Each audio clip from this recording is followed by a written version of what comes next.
The relative stability of +1 oxygen state of group 13 elements follows the order.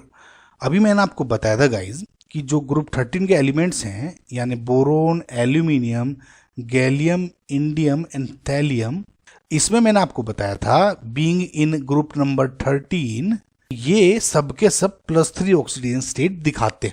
लेकिन जैसे जैसे आप डाउन द ग्रुप जाएंगे यानी +3 -2 यानी इक्वल्स टू +1, ये जो ऑक्सीजन स्टेट है इसकी tendency down the group increase होने लग जाती है।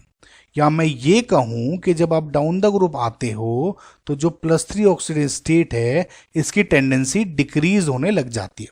आपको मैंने अभी ये भी बताया था कि जो बोरोन एंड एल्यूमिनियम है ये +3 ऑक्सीजन स्टेट दिखाते हैं, गैलियम एंड इंडियम है ये +3 एंड +1 दोनों दिखाते हैं, लेकिन +3 ज़्यादा स्टेबल है देन +1। एंड जो थैलियम है ये +1 के मेजर +1 दिखाता है और +3 इसमें थोड़ी कम स्टेबल है। +1 ग्रेटर एंड +3 ज़्यादा स्टेबल। समझ में आपको गाइज? सो इससे अगर मैं फिलहाल आंसर का देखना चाहूँ, अभी मैं आपको एक्सप्लेन करूंगा कि ऐसा क्यों है, तो इसका मतलब क्या हो गया कि जो +1 ऑक्सीजन स्टेट है ये डाउन द ग्रुप इसकी टेंडेंसी इंक्रीज हो रही है। तो इसका मतलब क्या है? Aluminium, gallium, indium and thallium, यानी जो ऑप्शन बी है is correct.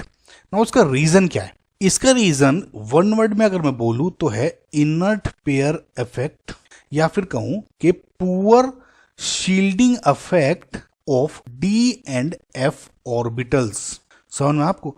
Poor shielding effect of D and F orbitals या इनर्ट पेयर इफेक्ट, इसकी वजह से जो आपका +1 ऑक्सीजन स्टेट है और डाउन द ग्रुप ज्यादा स्टेबल होती रहती।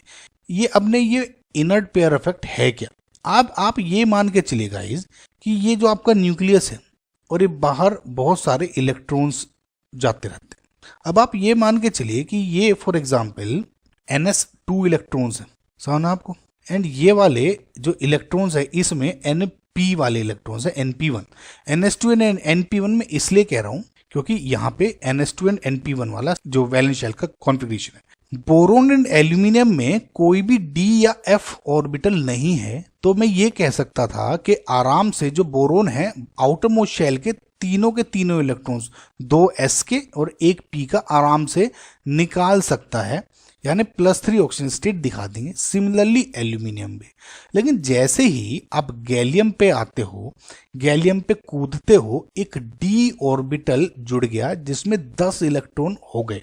सिमिलरली आगे अगर आप देखेंगे तो D10, इसमें F14 एंड D10 सबके सब भरे हुए हैं।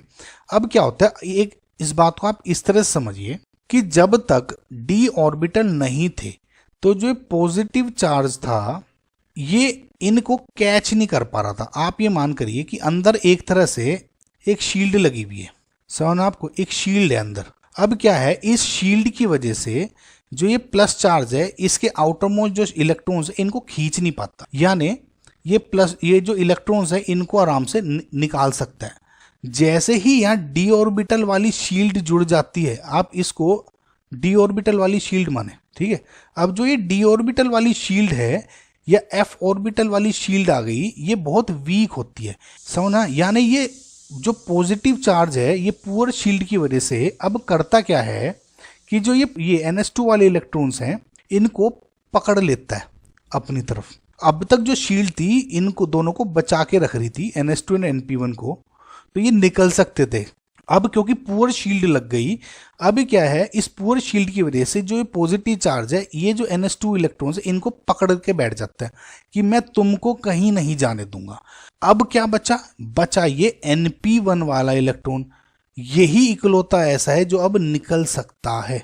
इस वजह से जैसे ही डी एंड या एफ ऑर्बिटल आ जाते हैं तो जो ये क्योंकि इसको पकड़ के बैठ जाता है तो ये जो NP1 इलेक्ट्रॉन, एक ही इलेक्ट्रॉन निकलेगा, यानी +1 ऑक्सीजन स्टेट दिखाता है, समझ में आपको। सो जैसे जैसे आप नीचे आते हो तो ये जो टेंडेंसी है इसको पकड़ने की इंक्रीज होती रहती है, ठीक है। जो इसकी स्ट्रेंथ है इस एट्रैक्शन की वो इंक्रीज होती रहती है डाउन द ग्रुप। अगर मैं क्रूड टर्म्स में बोलूं तो इकलौता यही इलेक्ट्रॉन निकल पाता है। समझ में आपको गाइज कि क्यों है ऐसा, राइट। सो इसी वजह से आपका जो करेक्ट आंसर है इज बी, राइट गाइज।